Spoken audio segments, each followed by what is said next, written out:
Well, the buzz out there on the Scott Peterson case conviction is that now there is new evidence that could give Peterson a new trial. Will it? Well, we're going to talk about that and a whole lot more on today's episode. I'm Charlie, and this is Charlie Investigates. The views and opinions expressed in this presentation are solely those of the individuals participating and do not represent those of city, county, state, or federal law enforcement agencies, nor sponsors and platforms of this presentation. The Charlie Crimebuster name and all forms and abbreviations are property of its owner, and its use does not imply endorsement of or opposition to any specific organization, product, or service. All individuals described or mentioned in the presentation should be considered innocent unless or until found guilty in a court of law. This presentation contains adult subject matter. Listener and viewer discretion is advised. Well, welcome to today's episode. On this podcast, we take an investigator's approach to our topics. We do not do well with speculation. Rumors are produced just for clicks. We simply follow the evidence. Now, if you like this approach, please subscribe, rate it with a 5-star review, and share it. This way, we're able to get the podcast out to more people. It makes us more accessible and more visible on that super internet highway. So please take a moment, subscribe, rate, and share. The following podcast is brought to you by PeacemakerNetwork.com. PeacemakerNetwork.com. Audio is provided by Pixabay.com. That's Pixabay.com. All right, now we're getting started. Let's first of all just check our evidence locker. We currently have 2 open claims. First, the question of the burglary and if it impacts the timeline. Second, there is the question of eyewitnesses.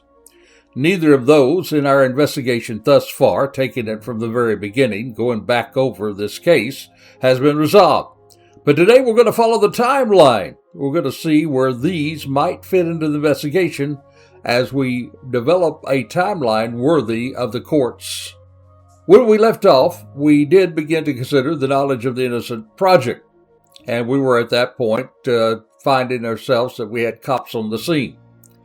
Let me just take a moment and share an investigator teaching moment with you as we get into this case. One of the things that a disciplined investigator has to constantly check themselves on is, what we call running ahead of the investigation.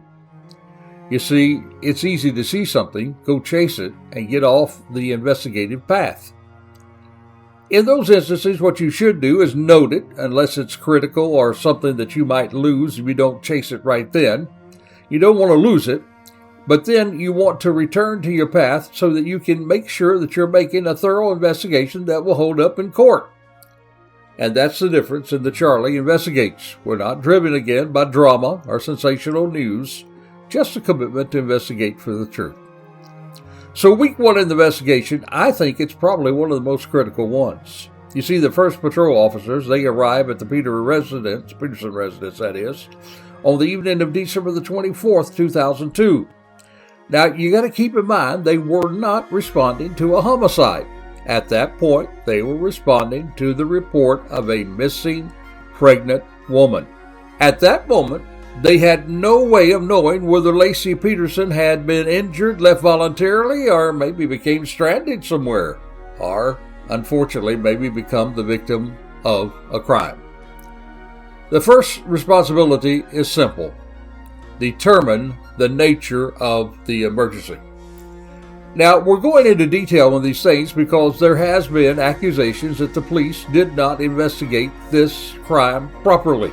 Recently, it's come to the attention of many people that there may be problems with the investigation. So that's why we want to watch this investigation as it unfolds very thoroughly. So here we have officers making contact with Scott Peterson, and they will begin to ask the questions that every experienced patrol officer asks in a missing person investigation. Questions like, when was Lacey last seen? What was Lacey last wearing when you saw her? Where had Scott been that day? When did he return home? You're certainly going to ask the person who's making the claim that his wife is missing. You're going to ask those questions. It doesn't mean that he's guilty. It's just certain things you're trying to do to get a timeline to get your handle on this missing person case. They're going to ask, what efforts have you already made to find her? Sometimes, it's just that someone went to a friend's house and suddenly you think they're missing. Then they're going to ask, have family members or friends heard from her? And a very important one, was there any medical condition or circumstances that might place her in immediate danger? Now, of course, the officers have been told already, even on the first 911 call, that Lacey was pregnant, around 8 months pregnant. So that's something that you need to understand as you're looking for this pregnant woman.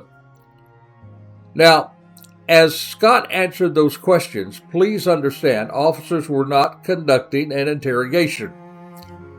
I heard, a podcast or someone on news or something or other was saying, well, he was interrogated several times that first day. No, he wasn't. He was interviewed. There is a big difference between an interrogation and an interview, and podcasters should understand the difference. You see, at this point, they were gathering the basic facts needed to launch a search. Then they would turn, notify detectives, and then they would begin to build that investigation's first timeline. Every answer that Scott provided becomes a lead to be followed. Every location he and others mentioned would eventually need to be verified. Every name that he gave the investigators, well, that name could become a potential witness. Now, at the same time, I've got to share with you, officers were doing something that can't be taught from a checklist. They were simply observing. And in observing, sometimes officers have gut feelings. In fact, I'm writing a book right now on Awaken the Giant Within You, the Guardian Angel Within You, I call it. And in that, there is a whole lot of emphasis on gut feelings. You see, gut feelings sometimes isn't just something you feel in your gut. It's taking knowledge that you have had in the past, and you're running that knowledge through your mind, and that knowledge that you have from past experiences sometimes will connect with a gut feeling. So it isn't just some magical thought that just appears in your mind. It comes because of the experience that you've had. So they are observing, and they're basing their observations on certain experiences they've had in past investigations. They would note Scott's demeanor. Lots been said in this investigation about Scott's demeanor. Well, that's something you're going to note. Doesn't mean that he's guilty or not guilty. It just means, hey, this demeanor may be a little different from what we're used to, and does that demeanor mean anything else? They're going to look at how he responded to questions, what he volunteered without being asked, and even how he interacted with those around him. So this is something that every police officer and every investigator does. You do what you are taught to do. You observe. Very important to observe. Now, as officers worked the scene, they naturally did begin to make mental and perhaps written observations. Keep in mind, these are not conclusions. These are just observations. They may or may not get put into the case. You see, one officer did note that Scott voluntarily produced a receipt documenting part of his day even before anyone had specifically asked for proof of his whereabouts. So is there a reason that he did that? Maybe, or maybe not. Maybe he's just very articulate about things. Maybe he just had that receipt there right in front of him. Or maybe he was trying to prove an alibi because he was trying to make the officers or help the officers to realize he wasn't a part of the crime.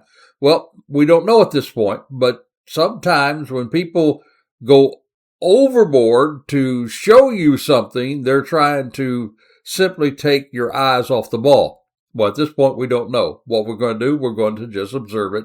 We're going to probably make a note that he gave us this receipt. We didn't even ask for it. So another one recalled that Scott appeared concerned, actually, when an investigator opened the truck door to look inside, it bumped against the car. So he had asked whether that door had contacted another vehicle. Now, keep in mind, your wife or your spouse or your loved one, your son, your daughter, your father, your mother is missing. You might be a little frantic. Well, the reason I say you might be a little frantic, you were certainly concerned enough that you contacted the police. So there is some feeling inside you that, hey, my wife is missing. During that time, would you be concerned about, maybe somebody opening the door and it touched against another door? A lot of people would not be. A lot of people would only be focused on the fact that their wife or spouse is missing. And there are some people, maybe they're just that kind of person, they have that kind of personality that even in the midst of that, they would do that. Doesn't mean one way or the other, but it does mean something else that you're going to observe. So are you seeing what the detectives and what the first responders are seeing during that first day? They come there, he offers an alibi without being asked for it. He's concerned about this door hitting another door in the midst of this frantic look for his pregnant wife. Does that mean anything? Right now, it's just an observation. They recorded the observation, and they did what other experienced investigators do, and they moved on. Now, whether these details ultimately prove meaningful, or maybe were simply the actions of a stressed husband, that's a question for the investigation, but it's not an immediate conclusion. These were simply the kinds of observations that experienced officers document at the beginning of every significant investigation. And they do understand that most will ultimately mean very little. But a few may help later explain the bigger picture.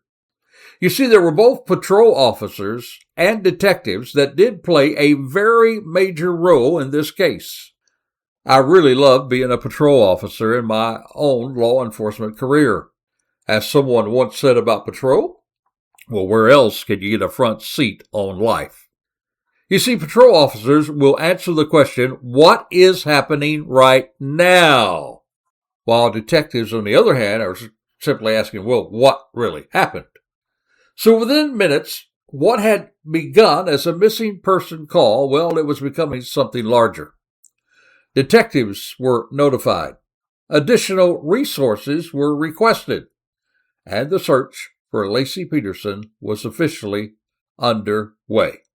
With those initial observations documented, detectives now are going to turn to the one person who can provide the most complete account of Lacey's final known day. Who is that one person? You always start with the victim, and then you reach out to those people that are closest to the victim. And in this case, it's certainly going to be her husband, Scott Peterson. Doesn't mean you're targeting him. You would do this in any missing person's case. You're going to reach out and look to the person that's closer to the victim. And we do have his first official interview. And we're going to tell you about that in a moment. But right now would be as good time as any for us to break for a quick moment and share with you our weekly Charlie's Crazy Crook story. And we're going to see who gets the golden handcuffs this week. So now it's time for Charlie's Crazy Crook. Well, it's time once again to present the Charlie Crimebusters Golden Handcuffs Award, where we honor the criminal who will prove that common sense isn't always part of the getaway plan. And this week's winner? Well, it takes us not to Florida this time. We're not even going in America. We're going to Manchester, England. Yep, crazy crooks are all over the world. Well, in Manchester, England, police were investigating a burglary that they found very helpful in finding one clue. Not from forensic science, not from surveillance cameras, but from the suspect himself. You see, while climbing through a window, the burglar got stuck. Not for a few seconds, not for a minute. He became so hopelessly wedged between the window frame and the wall that he couldn't free himself. Neighbors eventually heard him yelling for help, and as a good neighbor, they called the police. Can you imagine this guy sitting in the cell with his cellmates, and one of them looks over and says, "Hey, what are you in for?" "Well, breaking and entering." "Well, how'd you get caught?" "I couldn't back out." Yep, he was charged with burglary and an aggravated lack of pure common sense. Congratulations. This week's Golden Handcuffs Award goes to the burglar who successfully broke in, but completely failed in the getting away part of the plan. And that, my friend, is Charlie's Crazy Crook of the Week.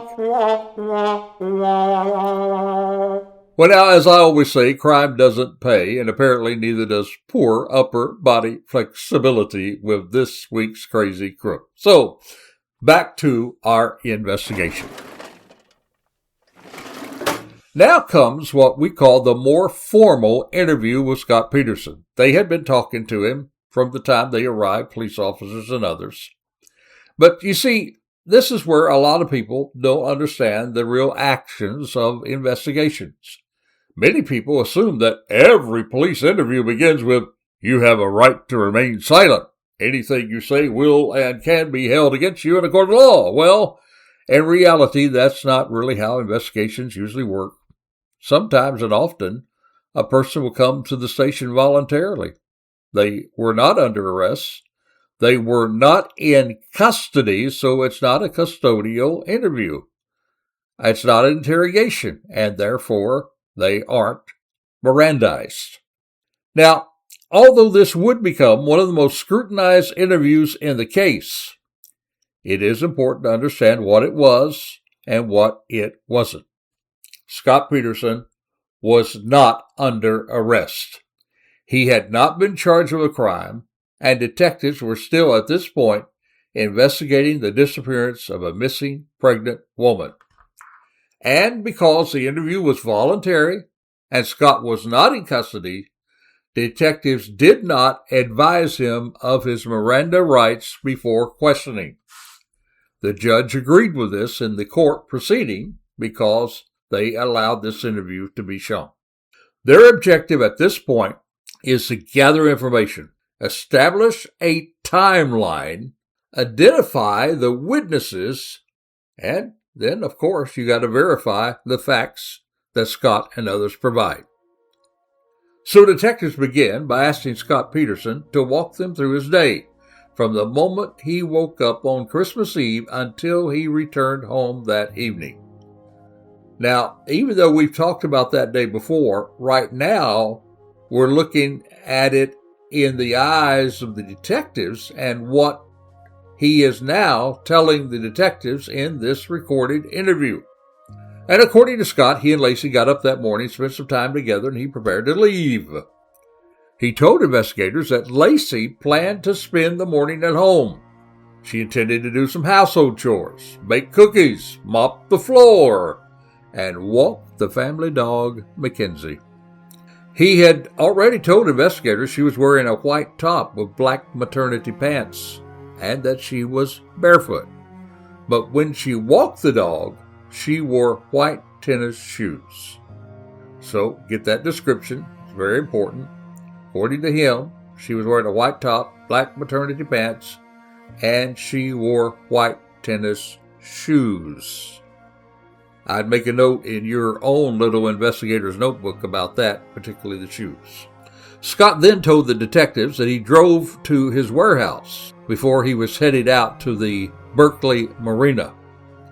Investigators later verified that he was at the warehouse that morning. Although the exact sequence and timing of his activities, well, that's going to become a part of a broader timeline that they work to reconstruct. But according to Scott, he left home that morning, drove to his warehouse. There he prepared for his fishing trip.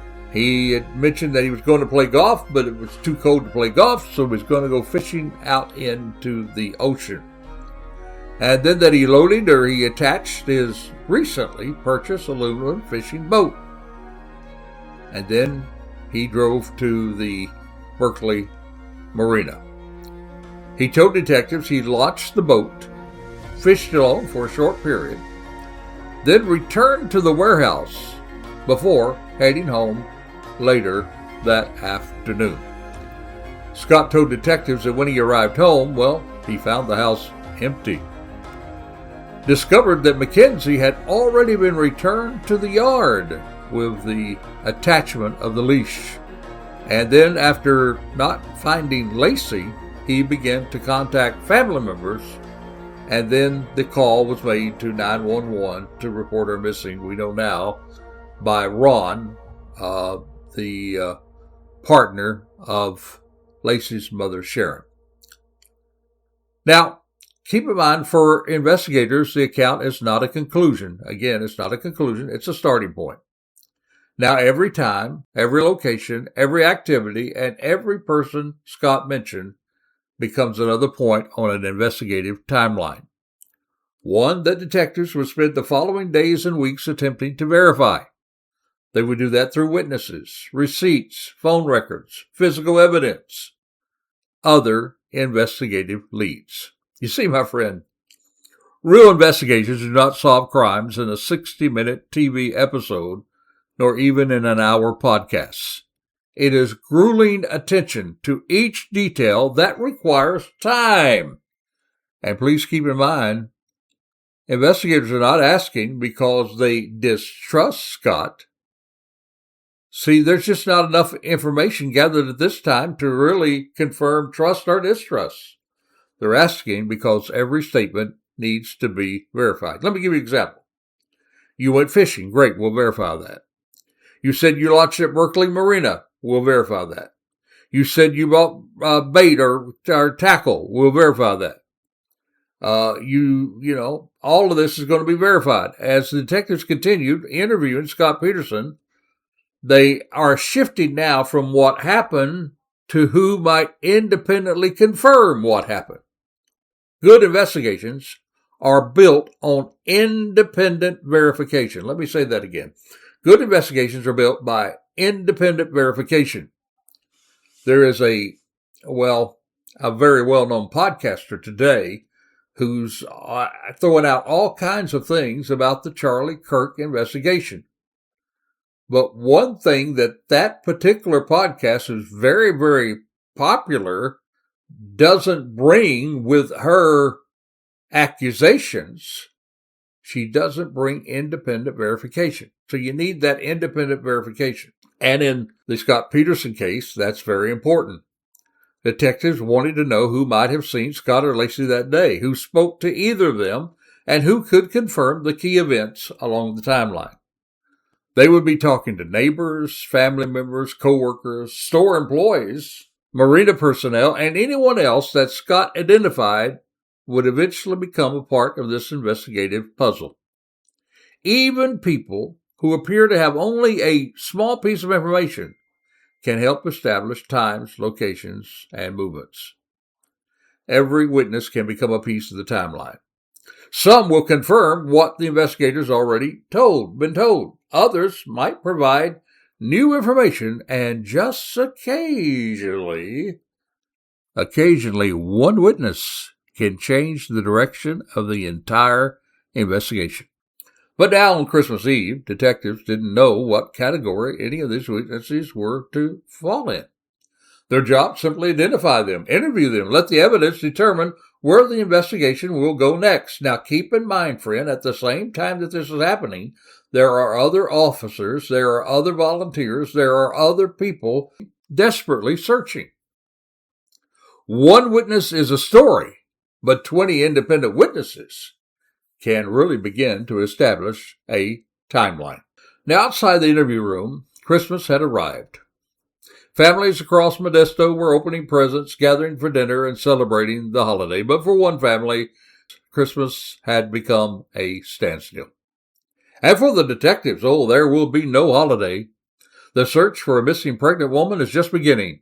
The investigation has now entered into the verification phase.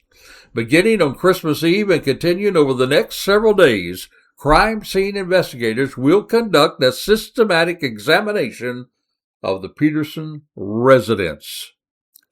Their task was not simply to look for evidence of a crime, but to carefully document the home as they found it. They are simply searching for anything that might explain Lacey's disappearance or indicate whether foul play had occurred. While search teams would look and work to find Lacey, detectives would begin to locate witnesses, while at the same time, crime scene personnel will produce the evidence. Others will verify the timeline. But keep in mind now, resources are probably more limited than they would have been on a normal weekday. Many businesses will be closed. People are with their families. Holiday schedules of travel will complicate interviews and searches. But the urgency of finding a missing woman, 8 or 9 months pregnant, will admit that this investigation will move forward despite the holiday. Even in the early morning of Christmas Day and beyond, CSI teams began a much closer observation of the premises. They would photograph, document rooms. They would look for signs of forced entry or maybe a struggle.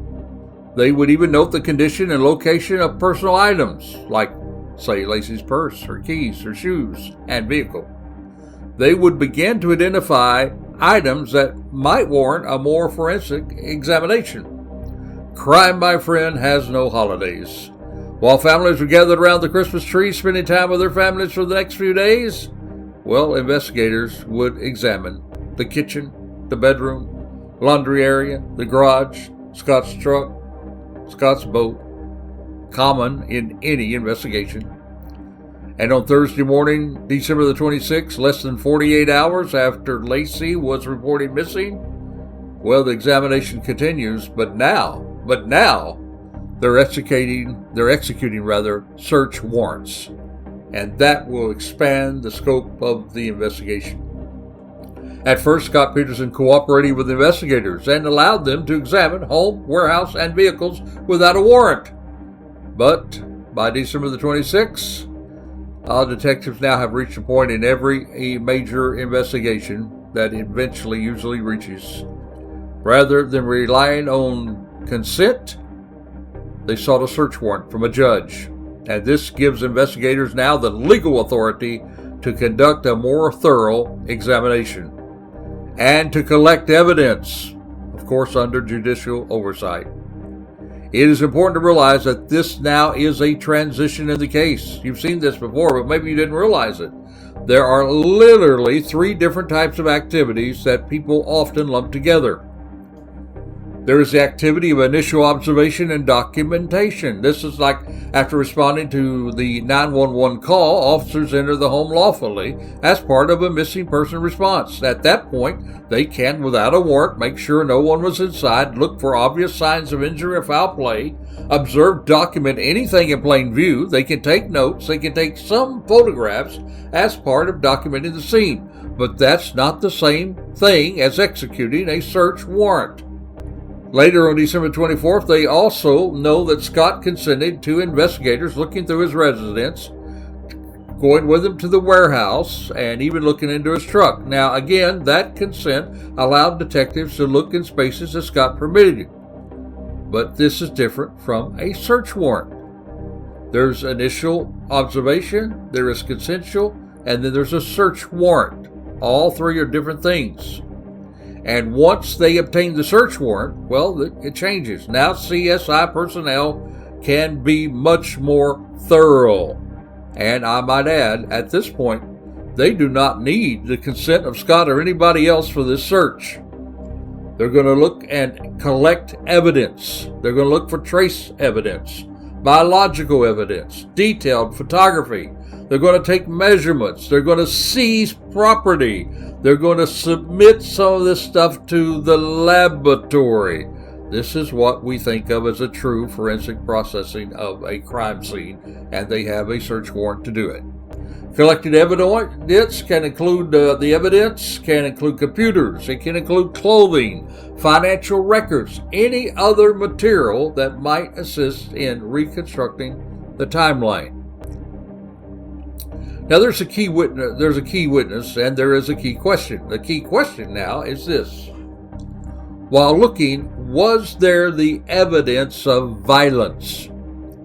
You see, one thing the initial examination did not reveal was obvious evidence of a violent struggle or forced entry inside the home.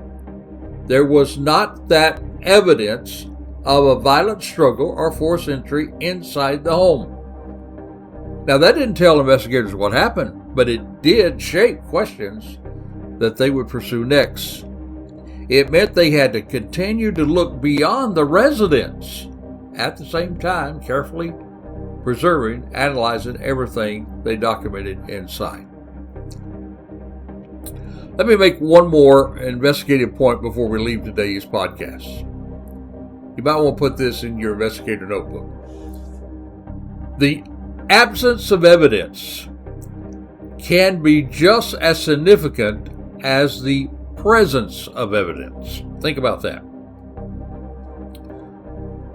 Another way it's phrased is absence of evidence can lead to evidence of absence. Did you hear that? Absence of evidence can lead to evidence of absence. A good example of this is Brian Kohlberger. During the time of the killing of the Idaho college students, you can trace him as he leaves his home that night, his apartment, and he's driving over to where the college students live, and as he gets on toward that direction, he turns his phone off for the entire time of the crime.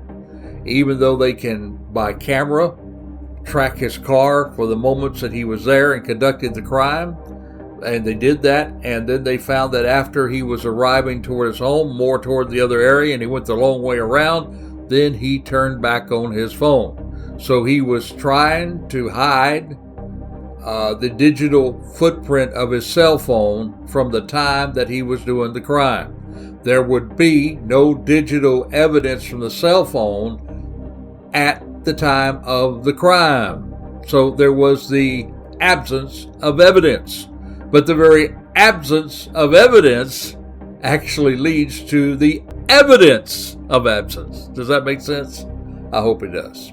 The investigators are concluding there is no sign of a struggle or a forced entry into the residence. So you would not expect to find in the home, if there's no evidence, there's not going to be anything to show you there, not a large amount of blood or anything like that. And of course, there's going to be DNA there of both her and Lacey and Scott because they live there, right? So that's something to keep in mind, the absence. Well, we're getting into this investigation. Next week, we're going to look at something very, very important, and it's going to take us back to the Los Angeles Innocent Project. They did mention as one of their claims that witnesses saw Lacey Peterson walking the dog after Scott had left. That's what some witnesses were claiming. That's a very, very important observation.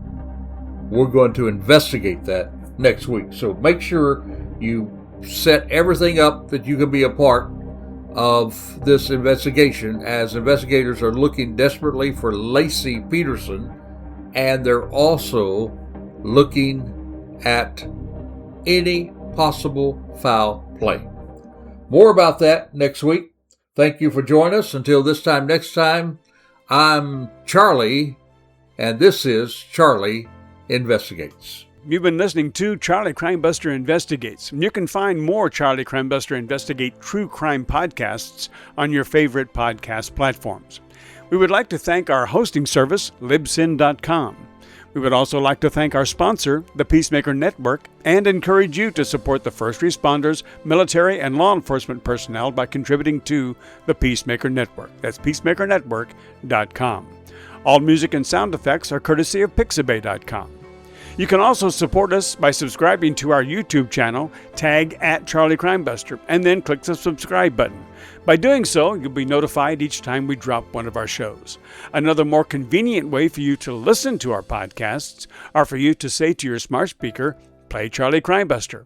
If you have comments or suggestions, we would love to hear from you, so please send them to charliecrimebuster@gmail.com. That's charliecrimebuster@gmail.com. Or you can call or text us 407-917-2211. That's 407-917-2211. On behalf of Charlie Crimebuster and Donnie Cantwell, I'm James Buckland. Thank you for listening, and we hope that you will join us again for another exciting crime episode with Charlie Crimebuster Investigates.